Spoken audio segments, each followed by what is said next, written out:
ఒకరోజు ఒక పాస్టర్ గారు ఒక ప్రాంతం నుంచి సువార్త పని మీద ఇంకో ప్రాంతం వెళ్ళడానికి బస్ స్టాండ్కి వచ్చి బస్ ఎక్కారు. ఆ బస్ ఎక్కిన తర్వాత జరిగినటువంటి విషయం ఏంటంటే, ఆ బస్ ఇంకా కదలేదు, బస్ స్టాండ్లో ఉంది. ఇంకొక ఆయన స్పీడ్గా పరిగెత్తుకొచ్చి ఒక బ్యాగ్ కిటికీలోంచి అందించి, ఏమండి మాస్టర్ ఈ బ్యాగ్ మీ పక్కన ఉంచండి, నేను నాకు ప్లేస్ ఉంచండి ఈ బ్యాగ్ అనేటప్పటికి మాస్టర్ గారు కూడా ఆ బ్యాగ్ అందుకుని, సరే బాబు నువ్వు వచ్చేసి ఎక్కి నేను నీకు ప్లేస్ ఉంచుతానండి, తన పక్కనే ఆ బ్యాగ్ పెట్టుకుని ప్లేస్ చూసాడు. ఆ వ్యక్తి ఆ బ్యాగ్ ఇచ్చి స్పీడ్గా పరిగెత్తుకుని వెళ్ళిపోయాడు. మాస్టర్ గారికి అర్థం కావట్లేదు. ఈలోపు వెనకాల స్పీడ్గా తరుముతూ పరిగెత్తుకుంటూ వచ్చి కొంతమంది పోలీసులు ఆ బస్సులోకి ఎక్కి బాగా తనిఖీ చేస్తే, మాస్టర్ గారి దగ్గర బ్యాగ్ తనిఖీ చేస్తే దాని నిండా కూడా దొంగ నోట్లు ఉంటే, ఈ పాస్టర్ గారు నాకు తెలియదండి, ఎవరో బ్యాగ్ ఇచ్చారు, దీన్ని పట్టుకోమన్నారు, ప్లేస్ చూడమన్నారు, అదంతా అనవసరం.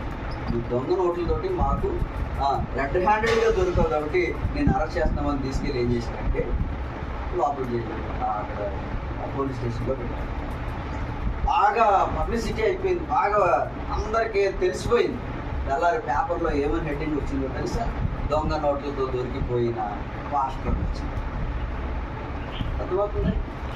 సంఘం వచ్చింది, ఆయన విశ్వాసులు వచ్చారు, స్టేషన్కి వచ్చారు. మా పాస్టర్ గారు అలాంటి వాళ్ళు కాదండి అని చెప్తా ఉన్నారు. కానీ ఇక్కడేమో వాళ్ళకి ఆధారం ఉంది.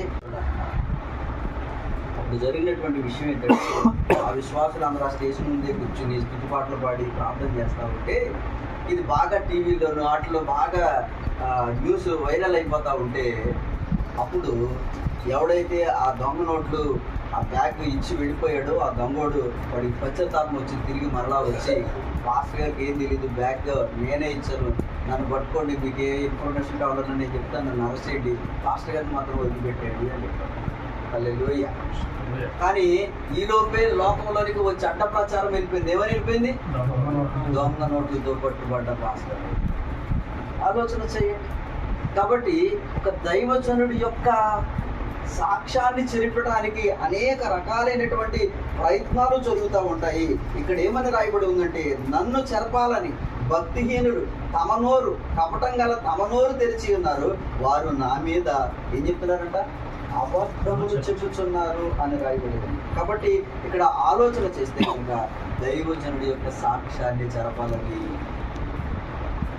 ప్రయత్నాలు జరుగుతూ ఉంటాయి. అంటే భక్తిహీనులైనటువంటి వారితోటి ఒక దైవజనుడికి పోరాటం.